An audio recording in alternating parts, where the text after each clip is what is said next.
A very good morning to you all students. So students, we will continue with the same chapter, that is chemical reactions and equations. Now please open page number 8. All of you open page number 8. And in the previous class we discussed about combination reaction. Today we will discuss about decomposition reaction. I already told you that decomposition means to break. Okay, so decomposition reaction means when one reactant it breaks into two or more products. Like suppose if this is a reactant, so this on absorbing energy, so this is generally decomposition reactions are endothermic reactions. So they on absorbing energy, the energy can be in the form of heat, light or electricity. Okay, so it breaks into products. Products can be more than two also. Okay, now just see here, I will just explain you this activity. Okay, now here this is just see in your books also. Now see, this is the test tube. Okay, I'll just use pencil. This is test tube. In this test tube, one substance, one solid chemical called as ferrous sulfate crystals are taken. Now ferrous sulfate crystals means it is in a crystal. Ferrous sulfate crystals are taken. Crystals means it has one particular shape. It has a geometrical shape, and if it is crystals means it contains water of crystallization also, and it is green in color. So understood. So ferrous sulfate crystals which has a definite geometrical shape and are green in color is taken in this test tube here. Now it is heated. What you will observe? Any one of you can just WhatsApp me the answer. On heating ferrous sulfate crystals, what you will observe first? It is very easy, and it is not that who knows the answer only have to WhatsApp me or give the answer. All of you please try. Doesn't matter if it is wrong, because you are learning. Okay, so when you will heat, since it is the crystals, it is in a form of crystal, it has water of crystallization or it is water. So when you heat it first, it will lose that water, and that water will change into vapor, and on coming in contact with the sides of the tube, on the upper portion of the tube, it will again change into water. So these ferrous sulfate crystals will lose water, and on losing water it will change into a powdery form, which is also called as amorphous. On further heating, you will find that some gas with irritating smell is evolved. Okay, and those gases are sulfur dioxide and sulfur trioxide, and here one substance at the bottom is left. Okay, so here this ferrous sulfate, it has decomposed into this solid substance and the gases. We will just refer equation 1.19. all of you, I will just write here or see here ferrous sulfate. Okay, so I hope now all of you know how to write this. We have done in class 9. So ferrous sulfate, okay, crystals, this on heating. Okay, if you will not heat it, then nothing will happen. So this on heating means it absorbs heat, so it's an endothermic reaction, and reaction conditions we write above the arrow. So I can write like this also, or you can write heat also. Okay, what you will observe? You will observe that irritating smelly gases will be released. Now I will tell you how to know the gases which are released. Now you say it is ferrous sulfate. Sulfate is here. So sulfate will give sulfur dioxide and sulfur trioxide gas only. Okay, it will not give you nitrogen dioxide. It will not give carbon dioxide, because for giving out nitrogen dioxide here there should be N, or for giving out carbon dioxide here there should be C. But here it is S. So two gases are evolved. SO2, which is gas. Now since it is evolved, we show it by arrow upside, plus another gas, sulfur trioxide. This is also gas. This is evolved. And what is left at the bottom? That is ferric oxide, which is solid, that is left. Understood? Now you have written the equation. Now another thing is this, you have to check whether the equation is balanced or no. always balance the equation. You have to balance the equation, otherwise your marks will be deducted. Now can you see it properly? Just refer in your books also. Now here this is a skeletal equation, because here iron are 2, here iron is 1, so you have to make it 2, just write 2, and now the equation is balanced. Okay, now we will take another example, that is calcium carbonate. Now you can see here what happened. This is one reactant. This one reactant on heating has broken into 3 products, or it has formed 3 products, that is ferric oxide, sulfur dioxide and sulfur trioxide. So this is a decomposition reaction. Now let us take the case of calcium carbonate. This calcium carbonate on heating, it will give, now this is carbonate. Which gas it will give? Carbon dioxide. It is gas, so gas is, it is released. So we show it by arrow, upper arrow. And what is formed here? Calcium oxide, which is solid. Understood? Now you just check whether it is balanced or no. It is a balanced equation. So this reaction, generally decomposition reactions, are endothermic reactions. Okay, now then there is another example. Just see in your books, all of you. Here figure 1.5, this one. Now here in this test tube, one substance or compound called as lead nitrate is taken. Now this lead nitrate, it is heated. This is in an amorphous form, means amorphous means powdery. Okay, so it is powdery, it is in an amorphous form. So this is heated. When it is heated, you will observe that brown color gas is evolved. Now students, that brown color gas is nitrogen dioxide. What is the test for nitrogen dioxide?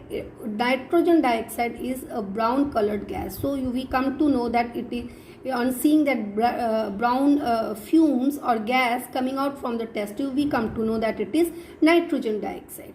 What is the test for carbon dioxide? Carbon dioxide gas, when you will pass that gas through lime water. Okay, lime water looks like water only. So when you will pass through lime water, the lime water will change milky. So that is which shows that the gas is carbon dioxide. So you will see that brown color gas is evolved. Okay, and one solid is left here. Okay, so let us write the equation for that. You all, when students, and please revise this. Okay, when whatever is explained to you in the class, please revise it, because this is a new thing for you. Okay, so, and it is very easy. Revise don't learn it by heart, because you cannot learn the equations. You understand it and write it on your own, and then check whether it is a balanced or no. And for that you should know how to write a chemical formula. Please revise by writing. You cannot open the book and simply learn the equations. Okay, now lead nitrate. How we write lead nitrate? This is PbNO3. Now valency of NO3 is 1 and Pb is 2. So this is how we write lead nitrate. This lead nitrate on heating. Okay, now now you see this is nitrate is here. So from nitrate what you will get? You will get nitrogen dioxide. So I will write nitrogen dioxide here. This is a gas and it is shown by this. Oxygen gas is also evolved. This is also gas. It is shown by like this, upper arrow. And what is formed? Lead oxide is formed. Lead oxide is a solid which is left at the bottom of the tube. Understood? Now you have to balance the equation. Okay, now how you will balance the equation? Just 4 oxygen, 5 oxygen. So here there are 6 oxygen. Okay, just balance it, and after balancing you will get this. Okay, because we cannot balance each and every equation, then we will never be able to finish the syllabus. Okay, now students, in these 3 reactions the decomposition is brought by absorption of heat, or the substances are heated. So this type of decomposition is called as thermal decomposition. Thermal means when the decomposition is, when the energy is in the form of heat. Okay, decomposition breaking of reactant into products. How? By absorbing heat. Okay. Now then there is another type of a decomposition, that is decomposition of water.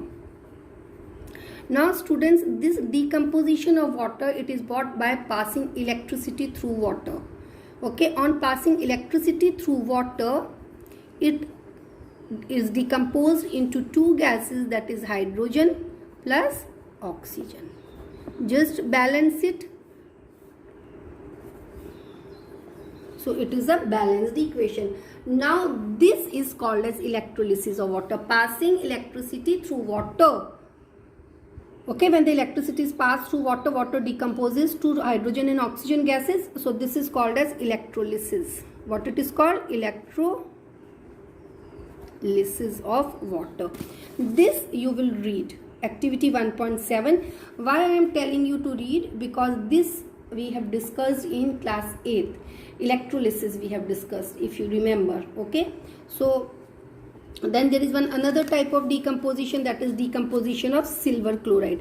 Now this silver chloride, you take one dish which is called as china dish like this. I am drawing rough diagrams. Okay. Now here you take silver chloride, AgCl. This AgCl is solid. Okay, and the color of this AgCl is white. When this AgCl in this china dish, it is kept in sunlight, you will find that after some time the color, the white color changes to grey. Why it changes to grey?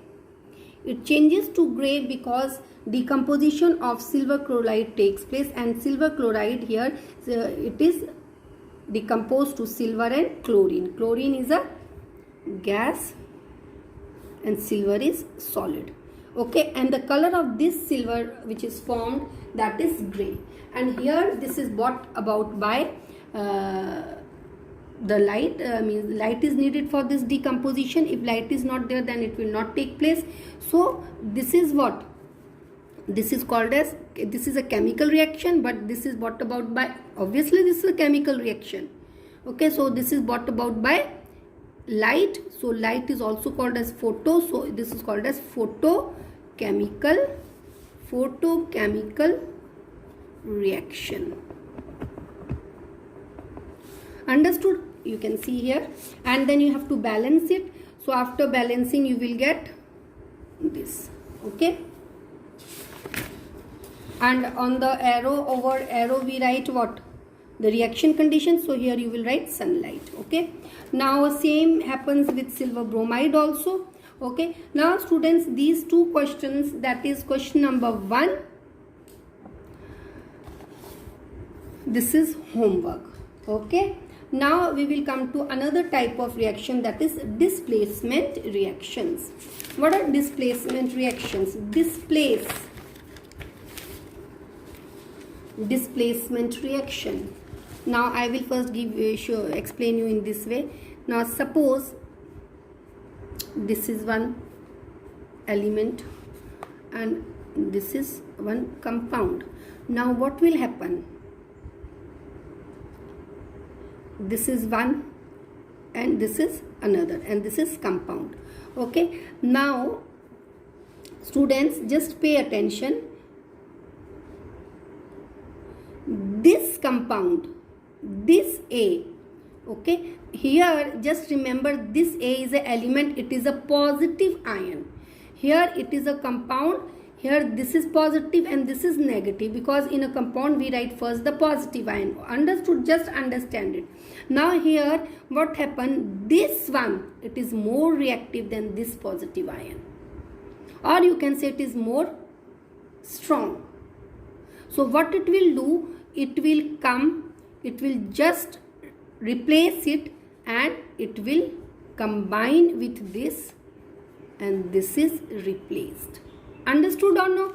Students, you know metals, there are so many metals, but all the metals are not, all the metals, they do not have same reactivity. Some are more reactive, some are less reactive. Okay, so here you will see in a chapter metals and non-metals, here you can see this is the reactivity series. These are the metals, and here the metals are arranged in the decreasing order of their reactivity. Means the metal which is more reactive, that is placed on top, Like here potassium is the most reactive metal, followed by sodium, calcium, magnesium, aluminium, and so on. And you will see here gold is the least reactive metal. That is why when we may use gold ornaments or when we wear gold ornaments, it is not affected by air, it is not affected by water, because it doesn't react. It is the least reactive element. Understood? So that is why here, students, what happens, in displacement reaction, as the name suggests, the metal which is more reactive will displace the another metal. So this is more reactive, it will displace another metal. Now just refer this diagram or figure. Okay, now you see this is an iron nail. Okay, and this is another iron nail which is coated with copper. I hope you can see.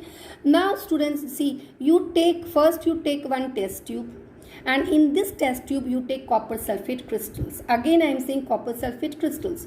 Okay, now copper sulfate crystals, that is they have a definite shape and they are blue in color. You take copper sulfate crystals and dissolve in water, you will get blue color solution. And copper sulfate, what you will write, what will be the state? That will be the aqueous state, because copper sulfate you have dissolved in water, so you will get this solution. Understood? Now in this you dip iron nail. Okay, here in this solution you put iron nail. Understood? Now students, slowly you will see that this blue color, bright blue color, it starts fading and it changes to this color. Is it clear or no? Okay, it changes to this color because ferrous sulfate is formed, and that nail changes to brown in color. I'll just show you the equation. Now see here. Now what you have taken first? Iron. Okay, iron nail plus copper sulfate, and this copper sulfate is aqueous solution. Understood? So this iron, this is a nail, and this is copper sulfate solution which is blue in color. Now what will happen? Iron, this is nail. Now you just see this iron is more reactive than copper. So you can see here in the reactivity series also, please see all, open that page here. Yeah. So here you can see that this iron, can you see the equation? This is the equation. Okay. So this iron is more reactive than copper. You can see in the reactivity series also. See here, can you see? Just open page number 45. Now in 45, can you see? This iron is more reactive than copper. What will happen? It will displace iron. It is more strong. So with its strength, it can remove iron. Okay, in your class also, the one who is more strong can easily pull the weaker student. Okay, so same way, iron is more strong, so it can easily remove copper. Just see here, and it will combine with this sulfate.